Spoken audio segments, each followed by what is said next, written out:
독일의 염세주의 철학자인 쇼펜하우어가 있습니다.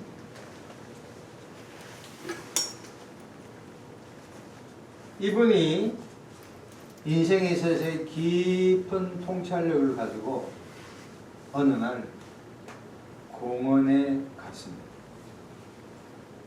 하루 종일 생각했어요. 이제 공원 지기가 이제 문을 닫으려고 찾아왔어요. 선생님, 문 닫을 때가 되었습니다. 어디서 오셨어요? 어디로 가실 것입니까?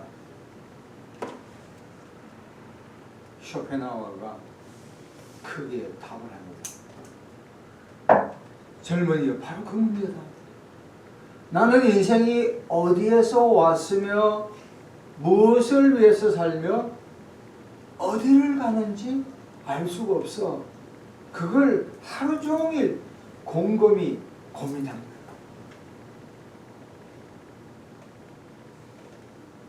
학문 중에 철학은 인생의 존재에 대해서 가장 심오하게 생각하는 게 철학입니다. 그 위대한 철학자가 인생의 어떤 본질적인 문제에 대해서 스스로 답하지 못하고 있는 것입니다. 오래된 노래입니다. 가수 최희준 씨가 하숙생에서 인생은 나그네 길 어디서 왔다가 어디로 가는가. 여러분, 오늘은 이 본문 말씀을 가지고 우리 각자가 어디에서 왔으며 무엇을 위해서 살며 어디를 향해 가야 하는, 철학이 답하지 못하고 사상가가 답하지 못하고 어떤 종교도 물음에 적확한 답을 내지 못한 것을 성경 말씀에 근거하여 말씀을 전하겠습니다. 첫 번째, 인생은 어디에서 왔느냐? 인생은 어디에서 왔을까? 크게 두 가지를 볼 수 있습니다. 첫 번째는 인생은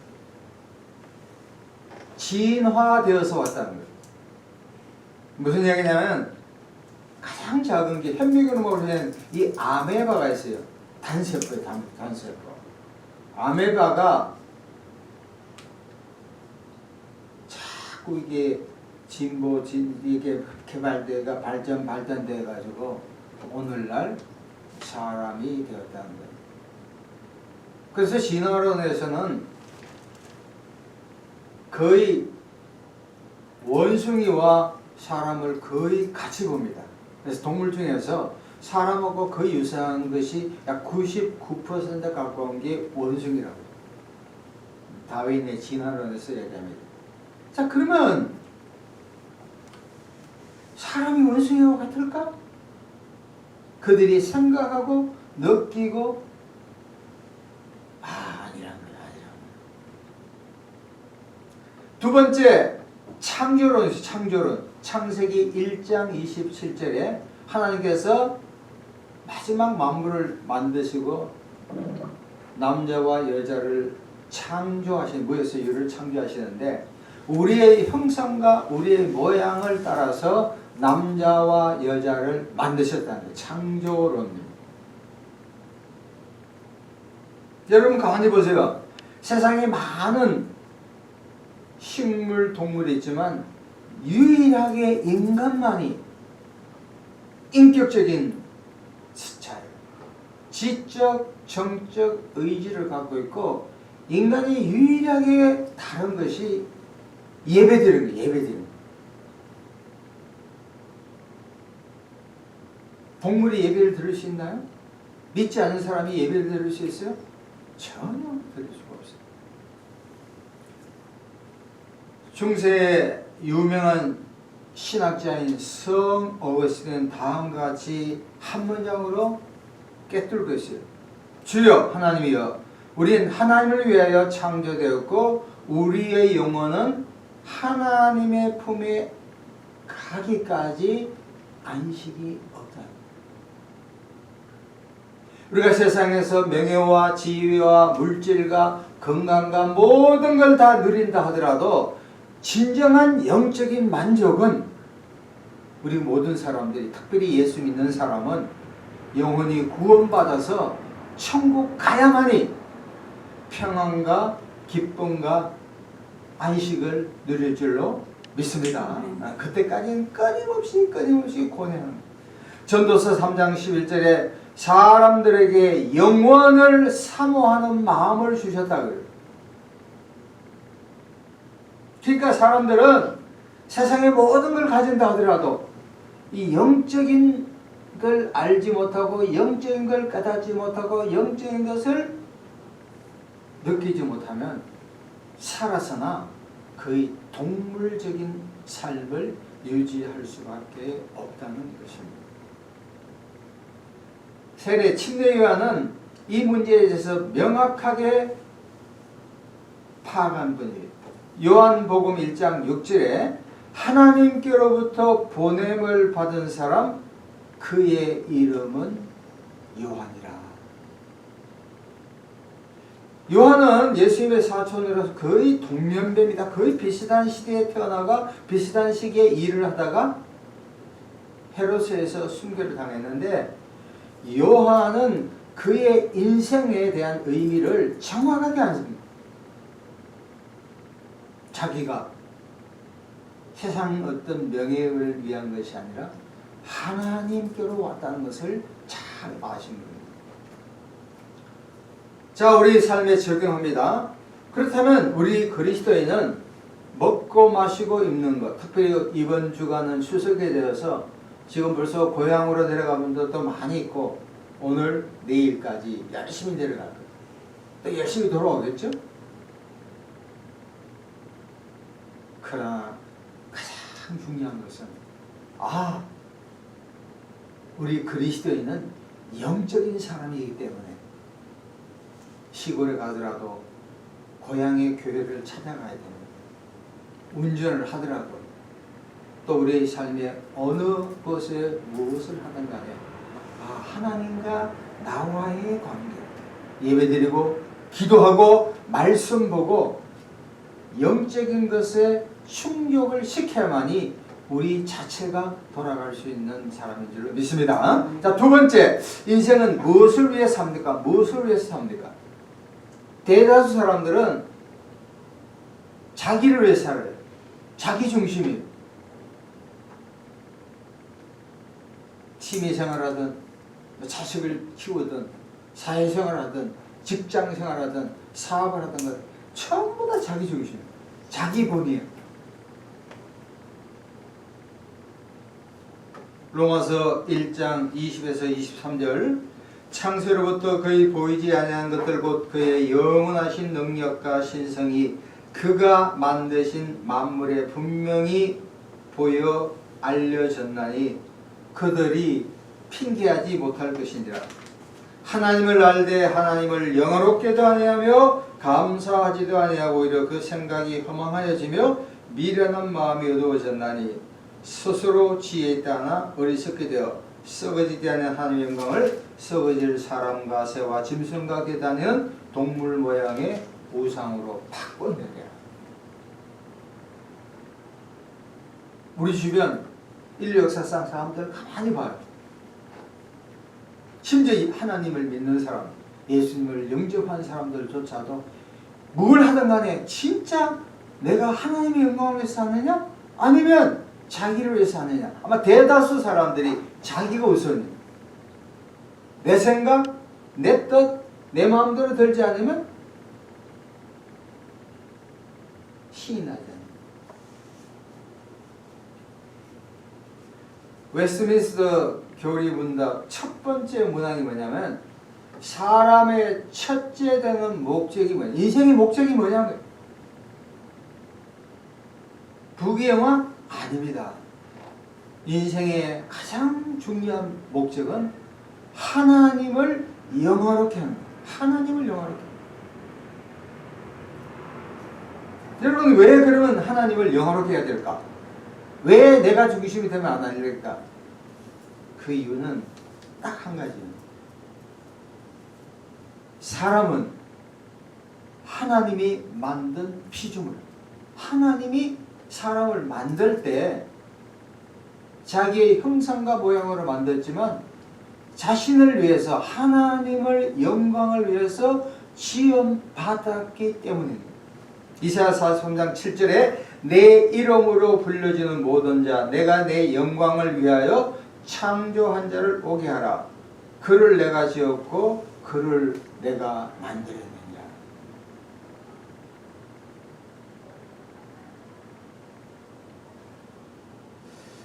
이 설교를 작성하면서 지난 2024년 1월부터 지금 9월 중간 정도 돼가잖아요. 그러니까 저의 인생을 가만히 생각해 봤어요. 야, 인생을 살아가면서 과연 내가 내 자신의 영화를 위해서 살아왔냐? 아니면 하나님을 위해서 살아왔느냐?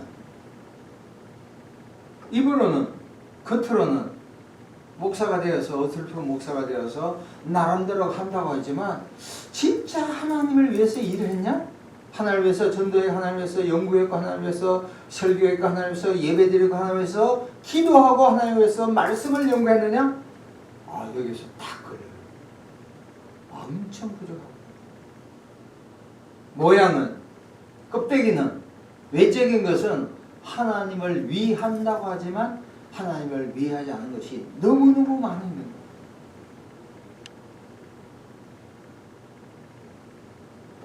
(88) 서울 올림픽 때 육상 선수인 그리피스 조이너가 있습니다. 여자분이에요.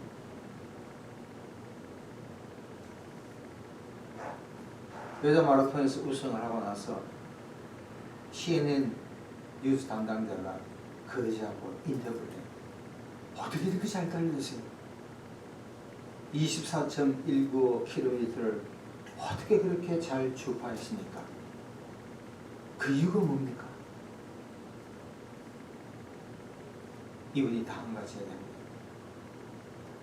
저는 출발부터 마칠 때까지 힘들 때도 있었지만 끊임없이 시종일관, 초지일관, 일목요연하게 끊임없이 하나님의 영광을 위해서 뛰었습니다. 힘이 들었습니다. 답답했습니다. 그러나 그 모든 난관을 충분히 넉넉하게 여유롭게 이길 수가 있었습니다. 저는 그 인터뷰를 보면서 무슨 생각하면 그렇구나. 우리 인생 자체가 때로는 답답하잖아요. 속상하죠? 열심히 해도 노력한 게 별로 없잖아요. 남이 알아준 것도 별로 없어. 난 한다고 하지만 무리하고 따분하지만 그럼에도 불구하고 저와 여러분의 삶 자체가 하나님의 영광을 위해서 살아간다면, 하나님의 영광을 위해서 노력한다면, 하나님의 영광을 위해서 매일매일 순간순간 우리의 삶을 살아간다면 우리의 삶은 세상 사람들이 아닌, 세상 사람들이 보기에는 어떨지 몰라도 하나님이 보시기에는 야, 너 참 아름다운 인생을 살아가는구나. 내가 너로 인하여 기뻐한다. 내가 너와 함께 하겠다. 내가 너와 동행하겠다는 확신을 주실 줄로 믿습니다. 자, 마지막으로는 우리 인생은 어디로 가는 것일까? 어디로 가는 것일까? 고향에서 왔으니 고향으로 들어가는 거. 우리가 세상에서 아무리 명예와 지위와 권력과 모든 것을 얻었다 하더라도 결국에는 교황이든 대통령이든 의사든 변호사든 그런 관계없이 목사도 마찬가지. 딱 두 길밖에 없습니다. 몇 가지 길요? 두 가지 길밖에 없습니다.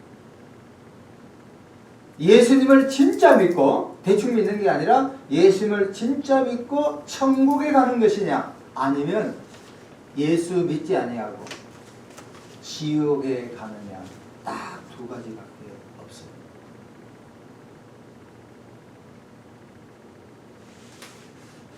세상 사람 보기에는 아, 저 사람 돈 많이 벌었네. 세상 사람 보기에는 저 사람 공부 많이 했네. 세상 사람 보기에는 저 사람 인격이 훌륭하네. 저 사람 자식들 잘 키웠네. 그렇게 보지만 하나님이 보시기에는 그거 중요한 거예요. 하나님 보시기에는 야, 이 사람이 예수를 진짜 믿고 하나님의 영광을 위해 살았냐, 아니면 자기 삶을 즐기다 갔느냐, 이 두 가지밖에 없는 거예요. 누가복음에 보면 부자와 나사로에 대한 비유가 있습니다. 부자는 이 땅에 살면서 파티하고 좋은 음식 먹고 좋은 친구 갖고 인생을 아주 향락을 즐기는 분이에요. 흔히 말하면 출세한 사람. 반면에 나사로는 거지로서 부자가 흘린, 부자가 버린, 부자가 먹다 남은 음식을 먹고 연명한 사람이에요. 그러나 죽음 이후에는 확연히 삶이 바뀐, 하나님을 알지 못하고 자기 인생 자기 번기로 산 이 부자에게는 지옥불이 있지만, 반면에 비록 이 땅에서 삶 자체가 허무한 인생을 살았지만 그럼에도 불구하고 예수 그리스도를 믿던 이 나사로는 아브라함의 품에 가서 평안한 삶을 누릴 수가 있었다는 것입니다. 여러분, 우리는 이 땅에 7, 80, 90 잠시 살다가 사라질 거예요. 진짜 이 땅에 살면서 예수님을 내 마음의 구세주와 주님으로 믿으면 우리 마음속에 기쁨이 있습니다. 평화가 있습니다. 소망이 있습니다. 영원한 하늘나라로 가는 티켓이 보장된 줄로 믿습니다. 성경은 분명히 말합니다. 인생은 하나님으로부터 왔다가 하나님으로부터 말미암아 살다가 하나님께로 가는 겁니다. 아멘. 로마서 11장 36절에 이는 만물이 주께, 주는 하나님입니다. 하나님께로 나오고 하나님으로 말미암고 하나님께로 돌아갑니다. 하나님께 영광이 세세히 있을지어다.